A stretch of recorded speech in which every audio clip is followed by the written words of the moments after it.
नमस्कार। City news में आज बुधवार दिनांक 22 जनवरी 2014 के हिंदी न्यूज़ बुलेटिन में दर्शकों का हार्दिक स्वागत। चलिए रूबरू होते अब तक की तमाम खबरों से।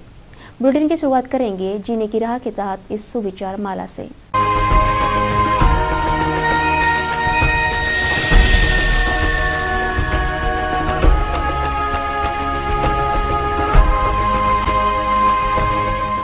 जीने की राह के बाद अब रूबरू होते हैं खबरों की श्रृंखला से। देखते हैं बुलेटिन की हेडलाइंस।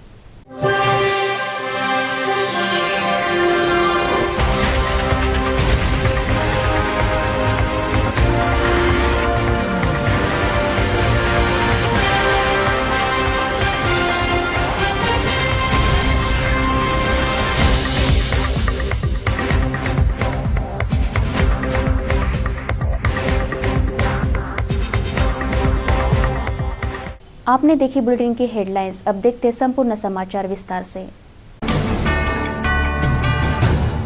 न्यूज़ बुलेटिन की शुरुआत करते हैं शहर के घटे आपराधिक वारदातों की खबरों से, मतलब क्राइम समाचार से। गुप्त सूचना के आधार पर नागपुरी गेट पुलिस द्वारा खुर्शीदपुरा में अवैध दारू बिक्री व्यवसाय करने वाले के घर पर छापा मारा गया, जिसमें 5 लीटर गावरानी शराब तो मिली, लेकिन आरोपी भाग खड़े होने में कामयाब रहा। खाकी के लाख प्रयत्नों के बावजूद अवैध धंधे रोके नहीं रुकते।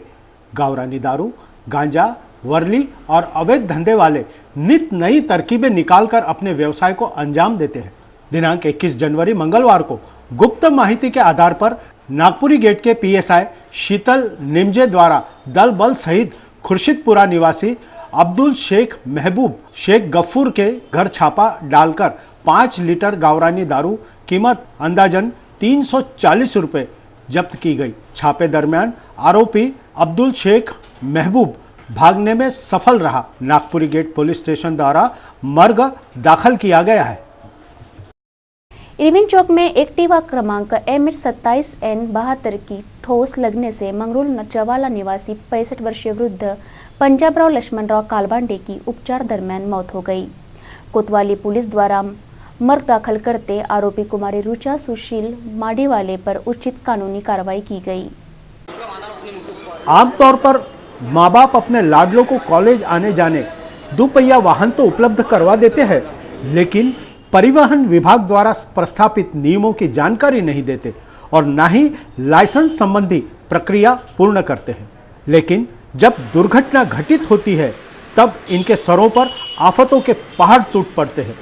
लापरवाही से वाहन चलाना कितना नुकसानदेह साबित होता है, उसकी प्रचिति कृष्णार्पण कॉलोनी निवासी 17 वर्षीय कुमारी रुचा सुशील माडीवाले को भली भांति ज्ञात हुई।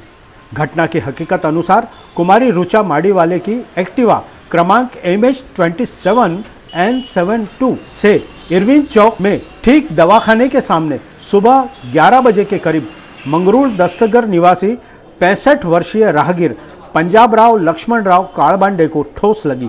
सर में गंभीर चोट आने से समीपस्थ इरविन रुग्णालय में दाखिल किया गया, जहां उपचार दरमियान उनकी मौत हो गई। 12वीं कक्षा की विद्यार्थिनी कुमारी रुचा माडीवाले को हिरासत में लेते कलम 279, 337 व 304 अनुसार सिटी कोतवाली द्वारा मर्ग दाखिल किया गया है। अब करते हैं शहर के राजनीतिक, सामाजिक और सम्मिश्र खबरों की समीक्षा।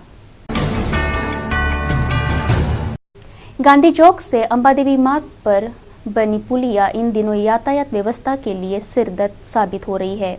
ट्रैफिक कर्मी के अभाव में यहां सदा अव्यवस्था बनी रहती है और ट्रैफिक जाम रहता है। गांधी चौक अंबादेवी मार्ग शहर के व्यस्ततम मार्गों में से एक है।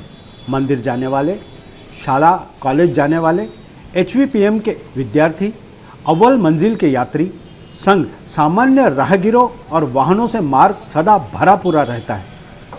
दुष्काल में 13वां महीना जैसे राहगीरों को अड़थड़ा निर्माण करने वाले सब्जी भाजी, नाश्ते और विविध सौदा बेचने वालों के हाथ गाड़ियाँ रास्ते में अड़चन बनाते खड़े रहते हैं। कुछ समय पूर्व वाहतुक सुरक्षित रखने ट्रैफिक पुलिस की यहाँ ड्यूटी होती थी, लेकिन अब इस स्थान पर ड्यूटी कर्मचारी नजर नहीं आते। इस मार्ग का अतिक्रमण हटाते यातायात व्यवस्था सुचारू रूप से चलाने ट्रैफिक पुलिस की ड्यूटी लगाई जाए, ऐसी आम जनता की राय है। कैलाश नगर निवासी स्वर्गीय कुमारी प्रीति दिलीपराव बोड़े उम्र 22 वर्ष जो मणिपुर के मुख्यमंत्री के निवास स्थान पर बतौर केंद्रीय सुरक्षा बल में महिला सिपाही कार्यरत थी, जिसकी दिनांक 22 नवंबर 2013 को गोली लगने से मृत्यु हुई, जिसकी न्यायिक जांच के लिए एक निवेदन महाराष्ट्र नवनिर्मित सेना द्वारा माननीय जिलाधीश को मंगलवार को दिया गया। मंगलवार दिनांक 21 जनवरी को जिलाधीश कार्यालय में महाराष्ट्र नवनिर्माण सेना के नेतृत्व में स्वर्गीय कुमारी प्रीति बोड़े के मृत्यु की न्यायिक जांच के संदर्भ में माननीय जिलाधीश को एक निवेदन सौंपा गया। 2-2.5 महिन्यापासून मणिपूर येथे प्रीती बोड़े नावाची आपल्या अमरावतीची रहिवासी असलेली मुलगी हिला मुख्यमंत्री बंगल्यावर गोळी लागून आकस्मिक निधन झालं तिचं। त्या निधनामध्ये तिला नेमकं गोळी लागून तिला गोळी लागली की तिला कोण मारली या चौकशीसाठी अनेक वेळा अनेक संघटनांनी कलेक्टर साहेबांना निवेदन दिलं, पण या 2-2.5 महिन्यामध्ये आतापर्यंत याच्यामध्ये कुठलाही एक असा ठोस निर्णय झाला नाही आहे आणि त्या शहीदाचा दर्जासुद्धा दिला गेलेला नाही आहे। आणि आपल्या अमरावती जिल्ह्यातील लोकप्रतिनिधी किंवा महाराष्ट्र सरकारचा कोणीतरी प्रतिनिधी आतापर्यंत त्या कुटुंबाला सांत्वना करण्यासाठी भेटायला सुद्धा गेला नाही। त्या निमित्त आम्ही राजसाहेबांच्या मार्गदर्शनामध्ये आम्ही कलेक्टर साहेबांना एक निवेदन देत आहे आणि या निवेदनामध्ये आम्ही मागणी करत आहे, जर या कुटुंबाला जर 7 दिवसाच्या आतमध्ये कुठल्याही प्रकारची न्याय मिळाला नाही आणि सहकार्य जर मिळालं नाही, शहीदाचा दर्जा मिळाला नाही, आर्थिक स्वरूपाचं मदत जर झाली नाही, तर आम्ही याच्यानंतर या 7 दिवसानंतर आमच्या पद्धतीनं मनसे स्टाईल पद्धतीनं आम्ही या आंदोलनाला स्वरूप प्राप्त करून देणार आहे। आणि शहीदाचा दर्जा जर या कुटुंबाला प्राप्त जर झाला नाही तर आमच्या वतीनं आम्ही पक्षाच्या वतीनं प्रीती बोड़ेला न्याय देण्याचा प्रयत्न करू आणि आमच्या पद्धतीनं आम्ही आंदोलन करणार आहे। आज 2 महिने लोटून गेले तरी सुद्धा महाराष्ट्र शासनाकडनं किंवा मणिपूर शासनाकडं कोणत्याच प्रकारची घटना कशी झाली याची माहिती आलेली नाही आहे। CCTV फुटेज आलेले नाही आहे आणि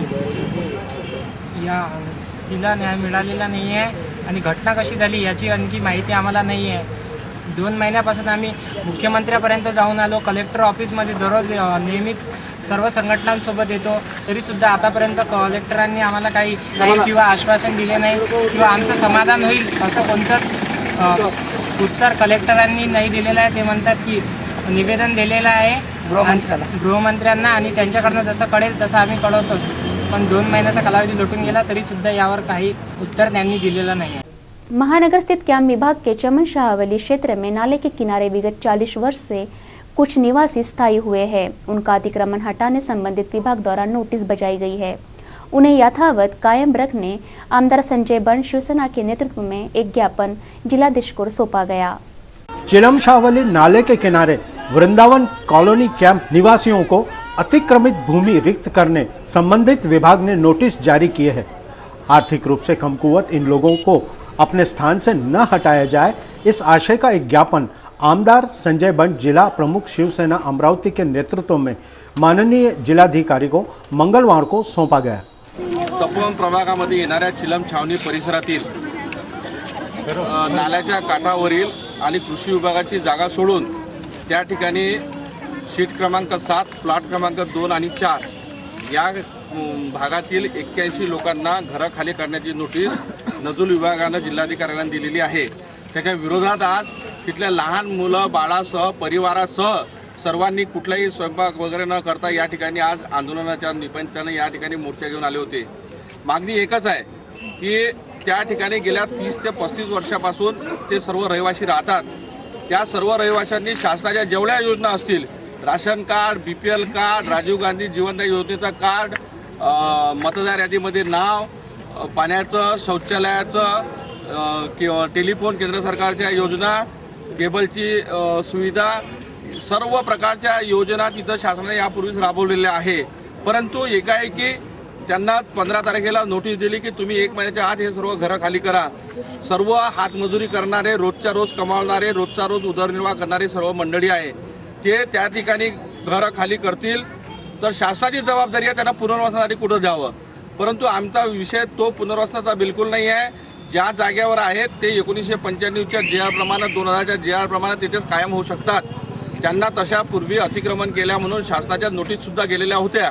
हे सर्व प्रक्रिया पाहता शासनाने सहानुभूतीपूर्वक विचार करून शासनाच्या GRचा आधार घेऊन त्यांना तिथं कायमस्वरूपी ते घर त्याच्या देण्यात यावे या मागणीकरता आम्ही त्या भागातील सर्व नागरिकांसह जिल्हाधिकारी कार्यालयावर आलो होतो। अमरावती न्यूज़ के संचालक संपादक चंदू सोजतिया को भारतीय आर्थिक अनुसंधान संस्था द्वारा माननीय उपराष्ट्रपति एवं केंद्रीय सूचना व प्रसारण मंत्री की प्रमुख उपस्थिति में दिनांक 23 जनवरी को प्राइड ऑफ इंडिया सम्मान से सम्मानित करना निश्चित हुआ है। शहरवासियों को अब तक याद है, दिनांक 8 मार्च 2012 को नवाथे प्लॉट में रेलवे पटरी के निकले हुए हुक और दूर से आती ट्रेन तथा संभवित दुर्घटना से सजग चंदू सोजतिया ने प्राणों की परवाह न करते दुर्घटना से पूर्व ट्रेन रुकवाया और सैकड़ों प्राणों की रक्षा की। इस अदम्य साहस के लिए जिलाधीश राहुल रंजन द्वारा दिनांक 8 मई 2012 को इंडियन रेड क्रॉस सोसाइटी के कार्यक्रम में उनका सत्कार करते उन्हें सम्मानित किया गया। इसी प्रकार उन्होंने पिछले अनेक वर्षों में पत्रकारिता के अनेक आयाम सिद्ध किए। उनकी निर्भीकता, स्पष्टवादिता, निष्पक्षता की नोंद लेते भारतीय आर्थिक अनुसंधान संस्था द्वारा मान्यवरों की उपस्थिति में प्राइड ऑफ इंडिया सम्मान से सम्मानित किया जाएगा। दिनांक 23 जनवरी को होटल ताज दिल्ली में आयोजित इस समारोह में उपराष्ट्रपति माननीय श्री अंसारी व माननीय श्री कपिल सिब्बल, सूचना व प्रसारण केंद्रीय मंत्री सह अनेक गणमान्य जन उपस्थित रहेंगे। मीडिया क्षेत्र से एकमात्र चंदू सोजतिया का चयन हुआ है, यह विशेष। 2 जनवरी 2014 की विज्ञप्ति अनुसार महाराष्ट्र परीक्षा परिषद पुणे के नियमानुसार लघु लेखन परीक्षा का आयोजन हो, इस मांग का एक ज्ञापन मंगलवार को जिलाधीश को सौंपा गया। दिनांक 12 नवंबर 2013 को बचत भवन में लघु टंक लेखन पद के लिए परीक्षा ली गई, लेकिन तांत्रिक माहिती के अभाव में उसमें कुछ अनियमितता रही, जो आगामी समय में पूर्णता को प्राप्त हो, इस आशय का एक ज्ञापन जिलाधीश को सौंपा गया। जिल्हाधिकारी कार्यालय ठिकाणी लघुलेखक पद भरतीमध्ये फॉर्म भरलेला आहे आणि त्याकरिता मागच्या वर्षी बाय प्रोसेस एक्झाम झाली होती, म्हणून आता बाय प्रोसेस व्हावी असं हेच माझं मत आहे, म्हणजे आमच्या सर्वांचं मत आहे, म्हणून एक निवेदन जिल्हाधिकारी कार्यालयाला इथे सादर केलेलं आहे। अब देखते हैं कुछ और महत्वपूर्ण खबरें। दिल्ली में आम पार्टी का राज्य तो प्रस्तापित हुआ है, किंतु आम पार्टी की नवीनतम कार्यपद्धति कितनी कारगर है, इस बाबत सिटी न्यूज़ ने जन प्रक्रिया एकत्रित की, जो समाचार के तुरंत बाद प्रस्तुत की जाएगी।